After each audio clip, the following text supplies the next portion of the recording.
I thought it would be fun to do some more Q&A videos. I did my first set of Q&A videos about 9 months ago. Thank you so much for responding with all your questions. I had enough questions, I decided to make a part 1 video and a part 2 video. I'm going to put all the finance questions in Friday's Q&A video and all the personal type questions in today's Tuesday video. There's a lot to unpack, so let's get right to it. First question, Joe Smith says, did you retire on a Monday? That's a great question since my channel name is Happy on Monday. But no, I was a teacher and the last day of school was on a Wednesday, so I actually retired on a Wednesday. The Happy on Monday channel name came from the saying, who's happy on Mondays? Retired people. This is so true for me. I hated the Sunday scaries and Monday mornings. I love Sundays and Mondays now. Okay, next question. Daniel M says, I know you just replaced your floors and I'm curious if you have any other projects you want to tackle. You've probably answered this before, but do you schedule your day and week at all? I know you've shared your morning routine, but what about the rest of the day? As far as big projects, nothing too big for now. I'm working on a charity project that I'll give more info about in an upcoming video. It's something I'm very excited about.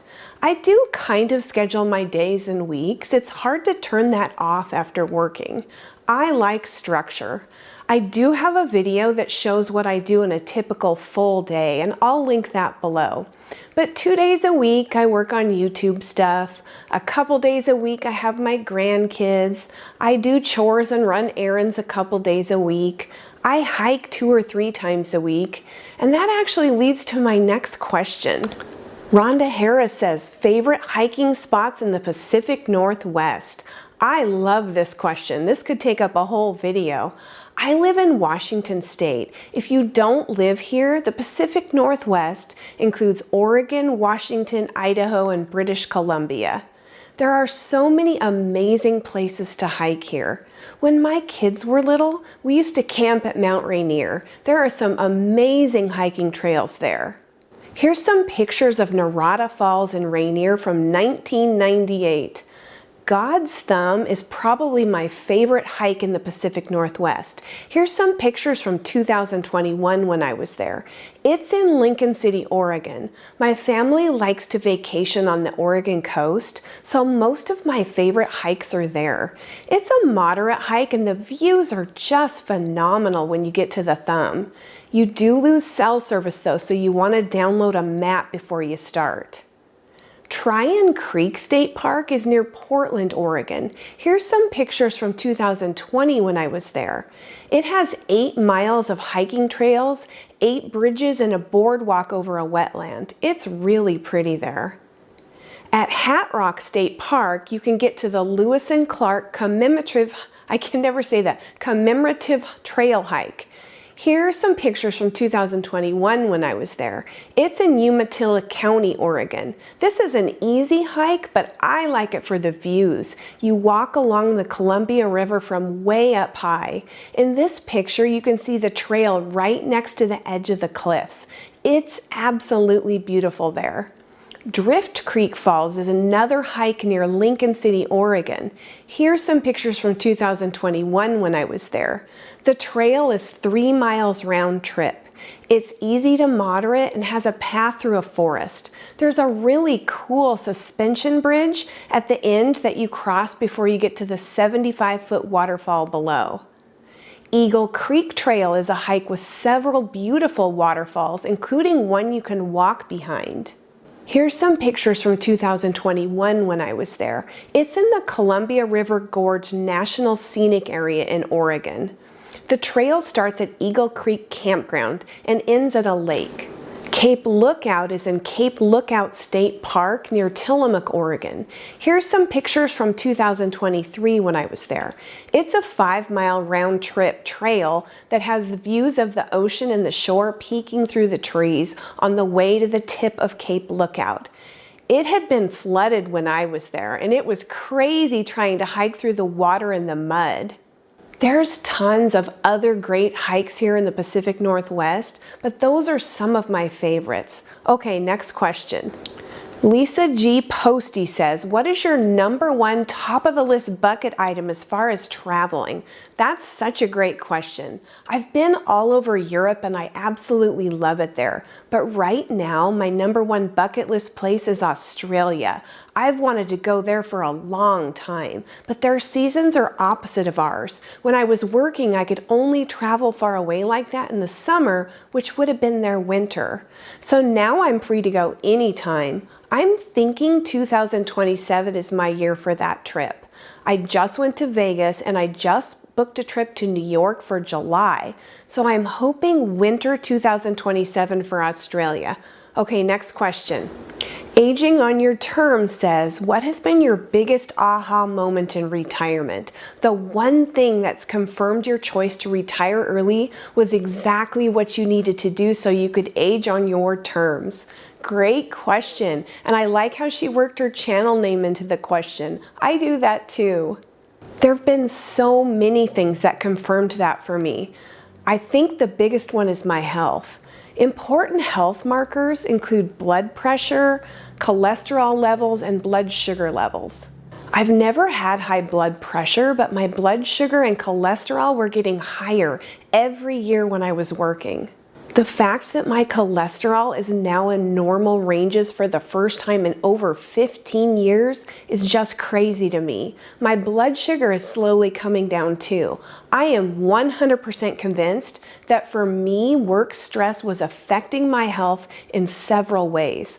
I feel like I'll live a longer, healthier, happier life because I retired early.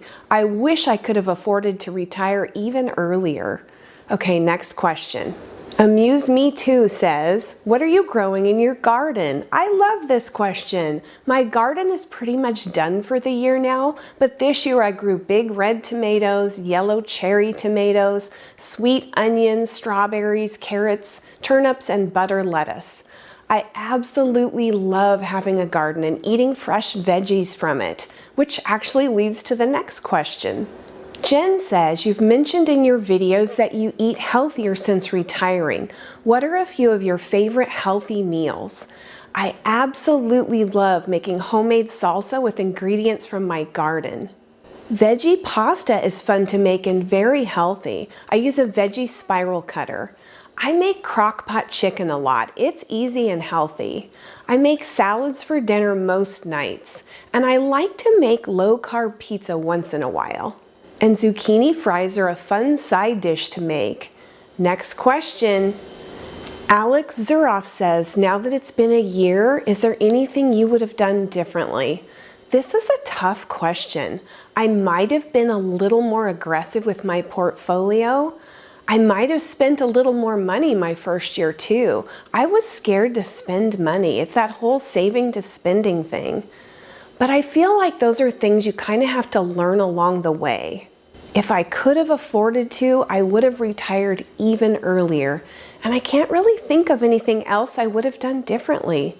So next question.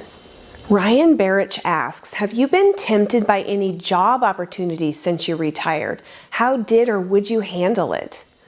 I personally have not been tempted at all. I have no desire to go back to work. I love retirement so much, I can't imagine an offer that was good enough to tempt me. Since I was a teacher, I've been asked if I wanted to sub, and my answer was no thank you. Many people do want to work part-time in retirement, and that's great for them. But for me, I have no desire to go back to work. Next question. Linda Blade says, one of the things that might hold me back from retiring is the fear that my adult children will need my financial support amidst economic uncertainty. How did you make the break from your adult children financially? That is very challenging. I'm guilty of taking money from my retirement accounts to loan to my adult children before I retired. Fortunately, when I did retire, my children were all adults out of college and with good jobs. I did talk with them before I retired to make sure they understood that I would not be able to help them financially as I had in the past. Of course, I would help them in an emergency, but we need to be careful not to share too much of our retirement money with our adult children. Young adults often struggle to make it on their own, but parental support can threaten our own financial security. To children, parents are superheroes, so they probably overestimate how well their parents have done financially. We won't be around forever, and kids need to stand on their own. Make sure you're showing them that your financial life matters too. It's really hard to set boundaries. This is something I'm still working on. Okay, next question. Tracy Esparza says, what book are you reading at the moment? At the moment, I'm reading The Power of Now by Eckhart Tolle. It's an older book. I read A New Earth by him years ago, and I've always meant to read this one, but I haven't made the time. I tend to read a lot of fiction books because it's fun and I get lost. So I try to squeeze in self-help and non-fiction books once in a while. Okay, next question. Fire with Dr. Ninja Turtle says, would you ever consider moving to a warmer climate with a much lower cost of living, such as Costa Rica, and renting out your house? As much as I love tropical places and travel, I have considered that. But for me, I just couldn't be away from my family. I see my grandkids a couple times a week. My oldest son and daughter both just live a few hours away from me.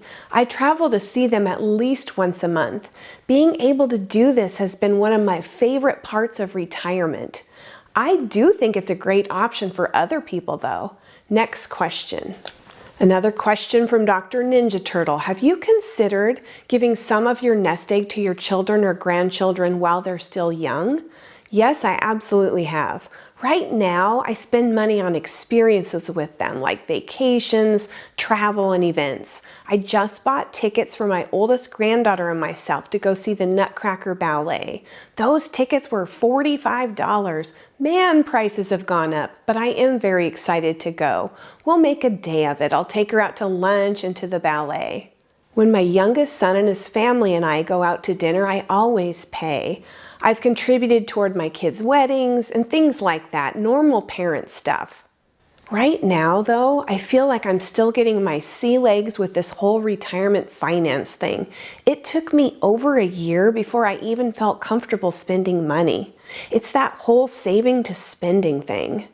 I need to make sure I'm never a financial burden to my family first. But as I see my portfolio growing, I'm slowly getting more comfortable with spending. I love that idea from Die with Zero about sharing your wealth with your family, and I will definitely do that. I think in a couple years, if my portfolio is still growing, I'll be more comfortable doing this. Okay, next question.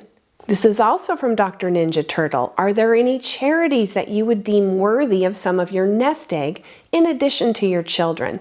Funny you should ask this question. Yes, I'm in the process of setting up a charity project that I'll give more info on in an upcoming video. It's something I'm very excited about though. Next question. Logan from Arizona, AZ I assume is Arizona, asks if your nest egg were to double, would you withdraw more than the 4% rule dictates? And if so, how would you adjust your spending upward? If my nest egg doubled, I would definitely pull out more and give it to my kids now instead of leaving it for an inheritance. I do love that idea from Die with Zero about sharing your wealth with your family. But I honestly don't think my lifestyle or my spending would change much at all. Okay, next question. Allison Tilley asks, do you tend to think in terms of a long-range plan like 10 years ahead, or do you prefer shorter plans, maybe 3 or 5-year goals? How do you organize your vision for the years ahead? For example, when you think about 2026, do you already have a sense of what you'd like that year to look like? Vacations, special trips, time with your kids, personal projects, or creative goals? That's a great question. Some things I think long-term about, like finances, that's important. But for what I'd like the next year or two to look like, I do plan things out to some extent. For vacations, I look at the cost of each trip.